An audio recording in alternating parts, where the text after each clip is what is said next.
Welcome to this tutorial about how to use the Canvas Immersive Reader. At this time, please make sure your sound is on. You should hear soft music playing in the background. Pause here if you need to adjust your sound settings.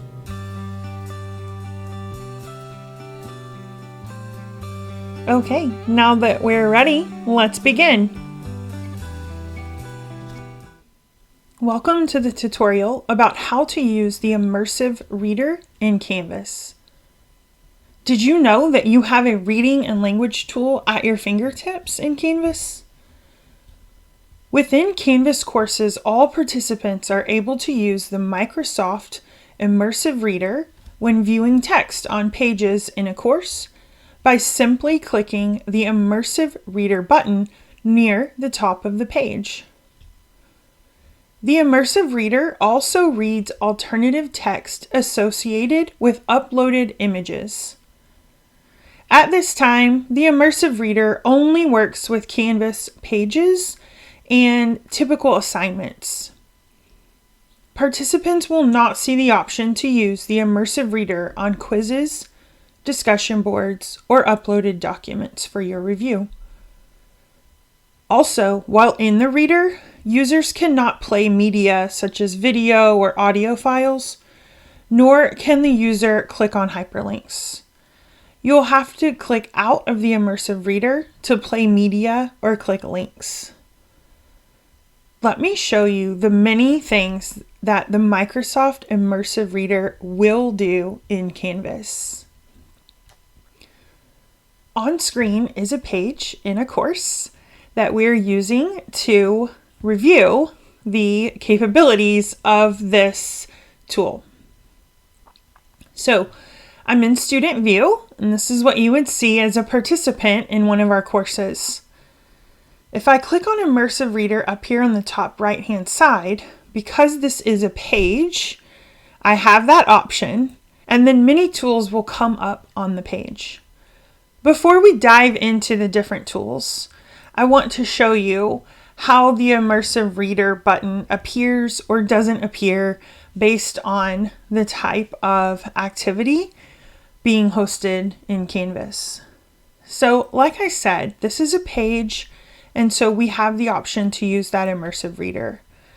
If I click Next, you will see that this is what I call a typical assignment page in Canvas, which is the idea that there's something for you to do, a question to answer, and you would then be submitting your response to the questions. Now, because this is an assignment page, again, I have my Immersive Reader option at the top of the page. When I click Start Assignment, I will continue to have my Immersive Reader, and so I will be able to use all of the tools that come with that reader embedded into Canvas. Let's look at the next option. So this is a sample discussion board, and you'll notice that Immersive Reader button is not here because at this time in Canvas, Immersive Reader will not work with a discussion board. The one other type of activity in Canvas where you won't see the Immersive Reader is a quiz, or sometimes what we just call a Q&A assignment. For this type of activity, again, you'll notice there is no Immersive Reader, and so this page will not let you access those tools. Okay, let's go back to a page where the Immersive Reader will work. And let me walk you through all of your options. So here we are back at our home page. I'm going to click on the Immersive Reader button in the top right hand corner. Once I've clicked into the Immersive Reader, I instantly see a green play button down here at the bottom of my screen, as well as a little settings icon. So if I click on settings, I can see that I can speed up the voice that is reading to me or slow it down. And I can also make a selection between a female or a male voice. Now, when I click this green play button, it is actually going to read the entire text to me. I can also, however, have it start wherever I want. So I'll click down here on have. Let me click play. Have you ever read The Adventures of Pinocchio? What a famous fellow he was. So it's nice that it sort of grays out the background too and highlights each word that is being read. Now you may have noticed when I clicked on one singular word, I can also just have that word read to me. You'll see this pop-up box appears once I click on the word. You can click here to listen. Have. I also have this pictorial representation of this word. Now the picture dictionary is associated with many of the words in the Immersive Reader, but not all of them. Let's click you. You'll notice no picture of you, but I can still listen to the word. You. Okay, so now let's jump up to the many other tools and options that I have in my Immersive Reader. I'm going to click this first menu item here for text preferences with those two letter A's. Now, in here, I can see that I can change my text size on the screen. I can make it smaller or I can make it larger. Whichever is my preference, I have the choice. I can also increase the spacing between the letters and words. It's automatically on. I can turn that off if I would prefer. I can also change the font. There are just these three choices, but you do have the option to select the one that works better for you visually. So Calibri is automatically set. You can click Sitka, and you also have the option for Comic Sans. I can also change the way that the text appears on screen. What you see here under themes is it is showing you the background color with the text color. So it is automatically set to a white background with a black text. But I can, for instance, flip that to a black background with white text. I could also use a cream background or any of the colors that you see here that makes it easier for you to see the screen and follow along with the Immersive Reader, or even just read the text that's on that main screen with a different background and text color. Now, in my second menu here, I have, with the little magic wand, my grammar options. So I do actually have the ability to turn syllable spacing on for all the words on screen. It looks like this. You'll notice now that ever is broken into 2 syllables. This does not affect the reading of the words. Have you ever read The Adventures of Pinocchio? What a famous fellow he was. So you'll notice that audio remains the same. It reads the word in a normal speed and rate. But on screen, I can visually see the syllables of the words if I prefer. I can also have the words labeled for me by noun, verb, adjectives, or adverbs.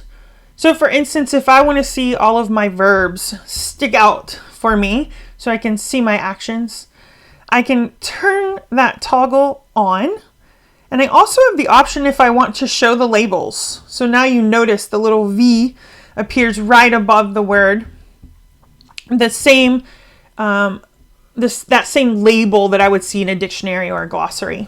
And I can turn on multiple. I can also turn on my nouns. I can also turn on my adjectives and my adverbs. And now I have an array of colors on screen as well as the labels. And you'll notice once you turn those labels on, they do appear over here next to the full word.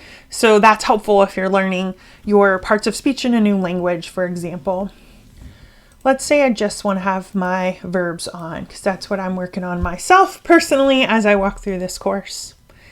Now, I also have a third menu option up here for my reading preferences. Let's click that book.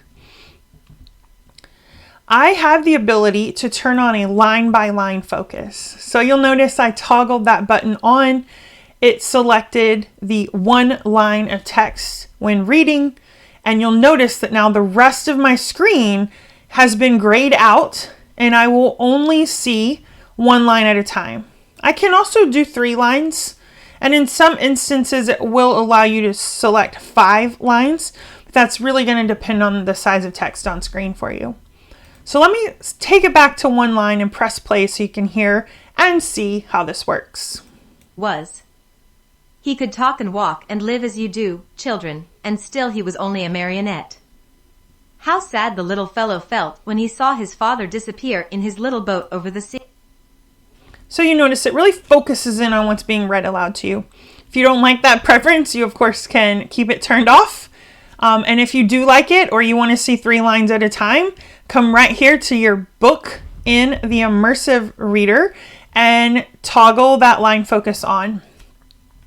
You'll also see this is actually where that picture dictionary is turned on. So if you do not want that, if it's cluttering up your screen, you can turn it off. And lastly, one of what I think is the coolest tools in the Immersive Reader is this translation capability. So you notice on screen, my text is in English. However, I can change that text to one of many languages. You'll notice as I scroll through here, I have lots and lots of options. So let me choose one of these options so that I can show you what comes up on screen. So for example, I'm from Texas. I am going to pick Spanish in the dialect of Mexico because that's what I am used to seeing and hearing. So I will click Spanish Mexico, and you'll notice that automatically this toggle comes on for by word. Now you also see over here that none of my words have changed. When you have the by word translation on, you're going to click on the word you want to see or hear, and now you will see that translation. So in my instance, it's a Spanish translation. Now I can hear the word in English, I can hear the word in Spanish, and again, I still have my picture dictionary on, so my images are there. So let's see. Here's remember in English. Remember. And remember in Spanish. Recordar. So another option that I have with my translation tool is actually to do my entire document. So now you notice on screen that the text has changed from English to Spanish. I do still have my options. There is my word in Spanish only. If I keep my by word translation on, now I can see the word in Spanish and in English. So I'm going to keep both of these toggles on, and let me show you what it sounds like if I let the reader read the entire text to me and not just one word at a time. ¿Recuerdas cómo Pinocho trató de cruzar el océano a nado? ¿Cómo hizo todo lo posible para salvar a su pobre padre? ¿Cómo saltó al agua? So there you have it. I have my entire document translated into another language. Can have just one word at a time, which I'll scroll over and see my options. Or, of course, I can use no translation services whatsoever if that is not something that I need while I'm moving through my course. I hope this tutorial has been helpful. Let me show you one last thing. To get out of your Immersive Reader, which we have here on screen, you simply click this back button, and now you are back to your original page. Now, don't forget, if you have, for instance, a link to click on, the Immersive Reader will read the link to you, but you'll have to return to this page here in order to click on that link. We hope you take advantage of the Immersive Reader as you move through our courses in any way that you see fit. And we look forward to seeing you in many courses in the future.